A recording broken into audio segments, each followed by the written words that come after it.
Hey everybody, welcome to Passing Time with Will and Dan, the show where we help pass the time with whatever you're doing. I don't know what the hell you do, but we answer your questions, whether they be hypothetical, serious, and or ridiculous. I'm your host, Dan Sedembry. I'm Will. And here today with us is Alex. Yeah, and that's And that's me. and that's you. We're for those who don't know, we actually have I'd say annual gathering of the Juggalos. A bunch of our friends who would not normally get to see each other in the real world. We all come together about like once a year. Sometimes two. I don't know. It seems kind of irregular, but we all come together to Myrtle Beach and hang out and have fun. And yeah, so we Alex wanted to join us today. So thanks, buddy. Thank you for your gracious invitation. So we're going to be answering some questions. First of which from Stephen V. Who emailed us. If you want to send us questions, you can do so at passingtimecast@gmail.com. But he asked, what's up, my dudes? Loving the podcast so far. Do either of y'all have tattoos? If you don't, would you consider getting one? And what would you theoretically get if you did? Well, I have two. Wait, you have two? Wait. What's the second one? There's one on my forearm, and then there's one on my shoulder. For those listening, which is everyone, William is removing his pants. Oh, man.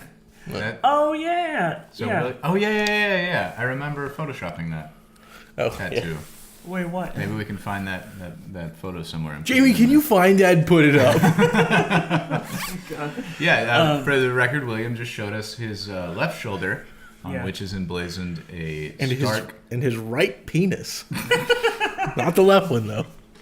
The right one. On his left shoulder, William has the emblem of Star Fox from Super Smash Brothers Melee. Yep. Yeah. The little fox. What are they called? The Fox Brothers? Yep. Foxwing Armada. Oh, wait, is that really what it is? The Fox Brothers? Yeah, it's when you select Fox in Smash Brothers Melee, and you know how all the characters have their own little unique background thing. Yeah. That goes by their health bar. He's got the Fox. Yep. That's cool.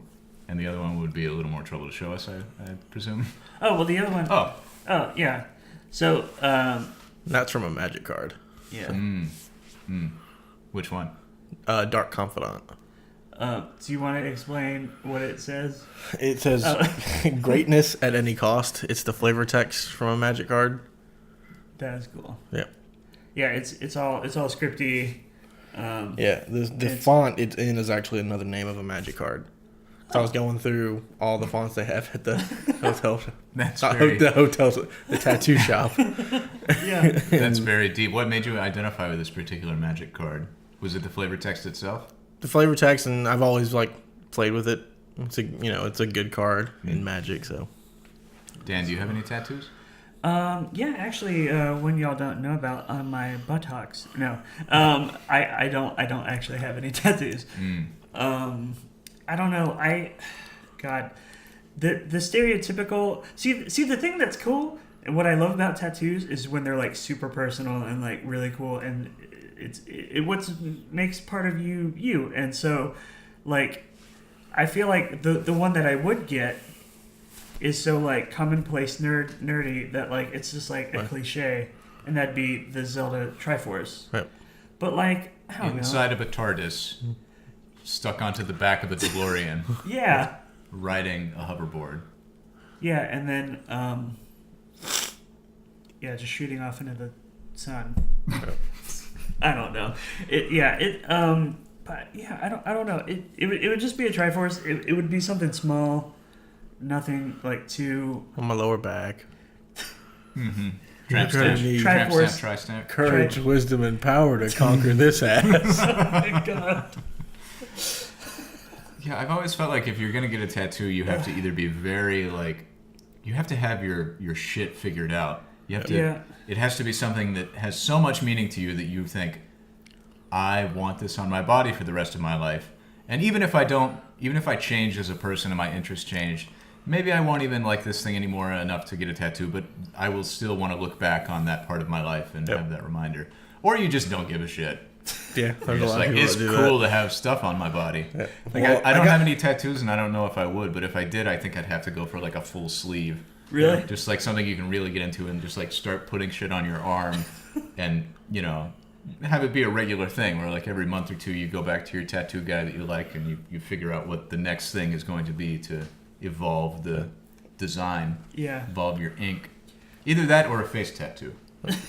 Definitely some prison tats, like the teardrop. Never get Just so that if I ever go to prison, they can find out this punk ass bitch. Now, do you think if you kill got fake prison tats? If you kill an English major, do you get like an Oxford comma instead of a teardrop?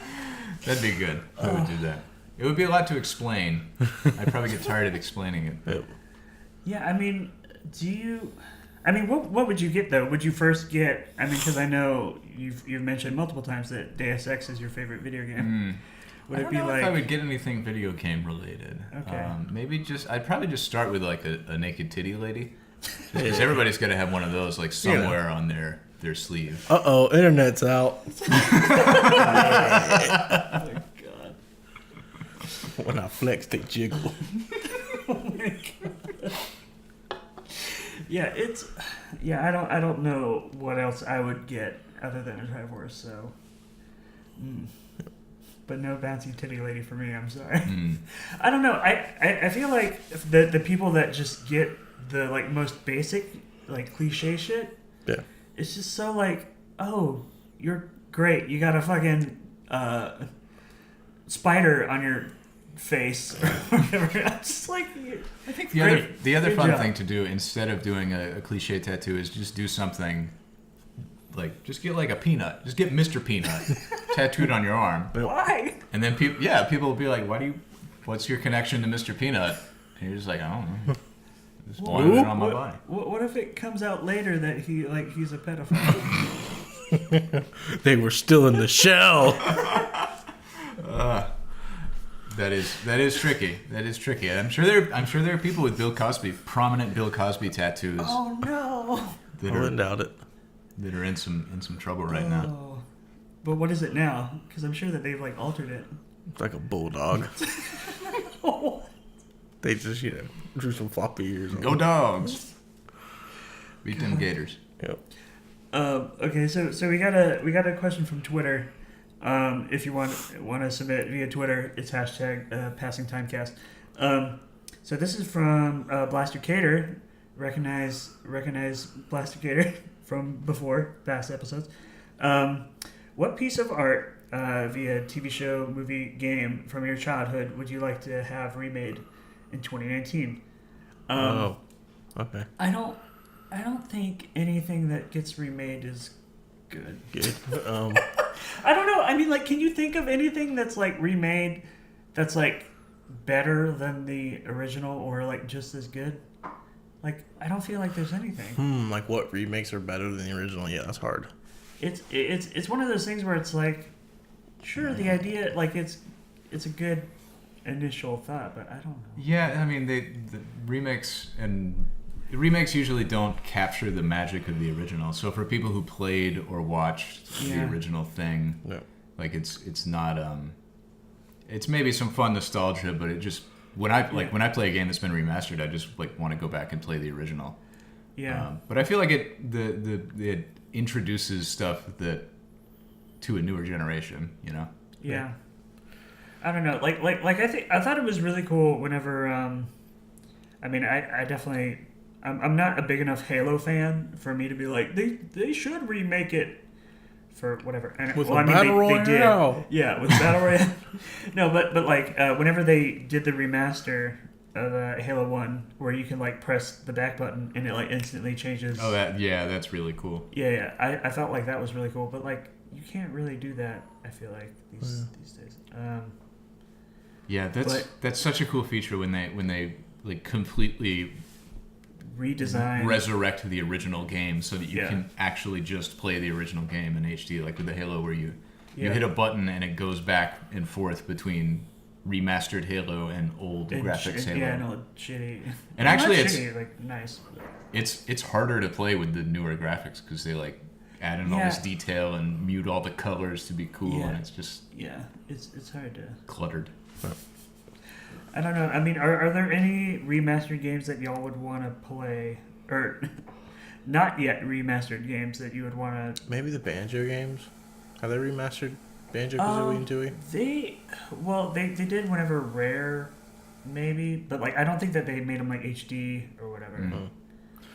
Everybody still wants Melee HD, but that would be cool. Yeah, I mean, as far as like completely overhauled remakes, I would love to see like stuff that's before my time that I could never get into the original. Yeah. So that I can be the new youngin that's getting into it. Like Ultima Underworld, I never played, and it's really groundbreaking, but it would be hard to get into now because it was super early 3D stuff like that. And then I think in general, just like at least with games, just porting things and remastering things, like so that the original product is still playable. Yeah, and it's way more but without necessarily changing it or remaking it from scratch. Like just we're going to be in a situation in a few years where like old games, just a lot of them are lost. Yeah. Like Assassin's Creed 2 with the always-on DRM where you have to be connected to Ubisoft servers. Someday you just won't be able to play that game. Oh. That makes me so sad. Yeah. Okay, so we have another question. I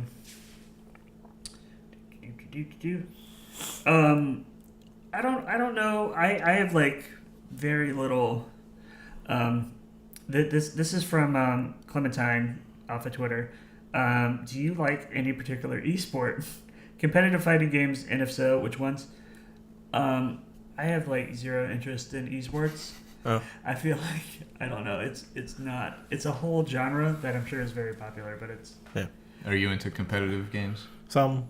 You have a Melee themed tattoo. Yeah. So I watch follow Melee pretty good bit and Smash in general, especially with the new game out.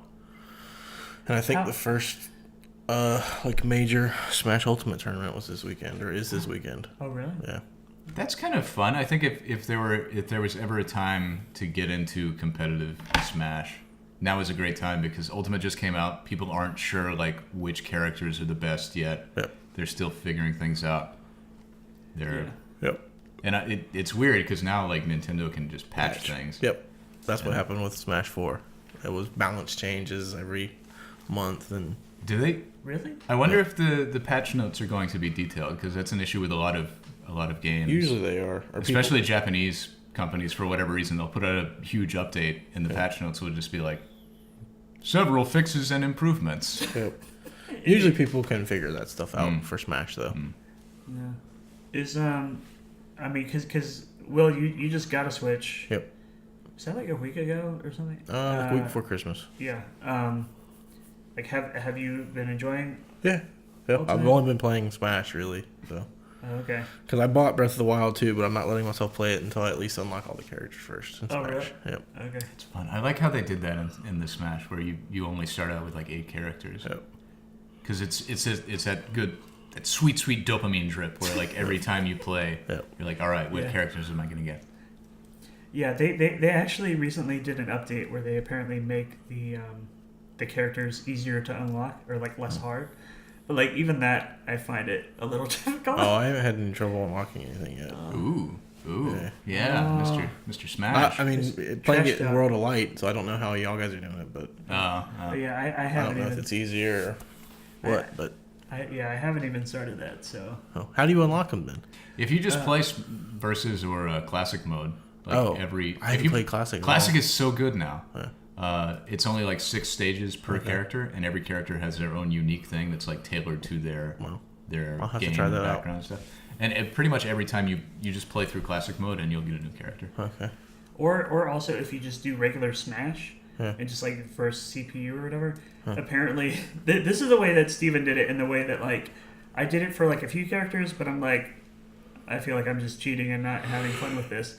Is if you like every 10 minutes, if you're playing just regular Smash, you get you'll get a challenger even if you don't win that battle. Yeah.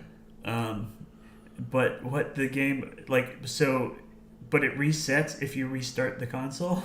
So the way that Steven did it is that he just would play through the first one match, get the character, restart the console, play another match for a minute, Yeah. and then just keep doing that for 75 times. And I'm like, that's kind of ruins the fun. Yeah, I wouldn't do that. But anyway, I guess that's gonna be it. Well, do you guys have any esports that Dan, you said no. Alex, do you watch any? Esports? Not really, man. The people are way too into that stuff. I did when StarCraft 2 came out. I watched. Yeah. I watched some matches to sort of get the strats. But I've never been good enough. It just takes too much time and effort. Yep. To be good at a video game. I'm too old now. Yeah, and the whole. I mean, I don't. Should we speak to it by name? But Fortnite. No thanks. I've never played it. So. Yeah. There's a whole eSports thing around that, and I'm like, I don't. Man, thanks for having me on your podcast. It's really cool. Course. I listen to podcasts, but I've never been. Yeah. I've never recorded one, and you got microphones, you got headphones. Yeah. You can hear everything through your headphones. Yep. Yeah. One of the. I got an idea. What's that? I got an idea. What's that? So if somebody was because right now, when people were in the room and just talking in the background, I could hear them very clearly because the microphone for the podcast was picking them up. It's going into my headphones. Yeah. So somebody who is hard of hearing could have a laptop, an audio interface, a condenser mic, and headphones, and just walk around holding the microphone in front of them, and then they could hear a lot better. Get the boom out of the shot. I think I'm onto something here. I think we can make a lot of money with this idea. What? It would be something that helped or something that aided you. I can't afford hearing aids. So I'll buy a computer. So I stole all this audio equipment. Yeah, I mean, as someone who is hard of hearing, I think just hearing aids will just. Oh yeah. Okay. But maybe you're not my target market. Okay. Well, I'm sorry. Fucking Not nerd. to shoot your idea out of the ground. But yeah. It is pretty crazy to be able to also scroll through on iTunes and That's me. Yeah, that's me. But anyway, that's gonna be it. Thank you for listening. If you want to ask us a question, you can do so at passingtimecast@gmail.com or use the hashtag passingtimecast. Alex, do you have any Twitter that you want to? I'm Alex Forsythe on Twitter. Okay. I don't tweet for anyone, but yeah. Okay. I just do it for my ego. Okay. Yeah, and I'm at Motion Dan on Twitter. I'm at WSal93. Yeah, thanks for listening. And we'll see y'all around. We have still yet to have a last. Alex, do you have any last a parting word of wisdom? Yeah. Or, some little funny tag. Bim Bam has kiss your dad square in the lips. Oh, and they have the final Yahoo too. That's the thing that true. keeps people listening through the ads. Yeah. And the but we don't got garbage no at the ads end. yet, so we don't. Yeah. Try Tide. It's delicious. All right, and this is our last Yahoo answers. It's no, it's kidding. I would say die. Die. All right.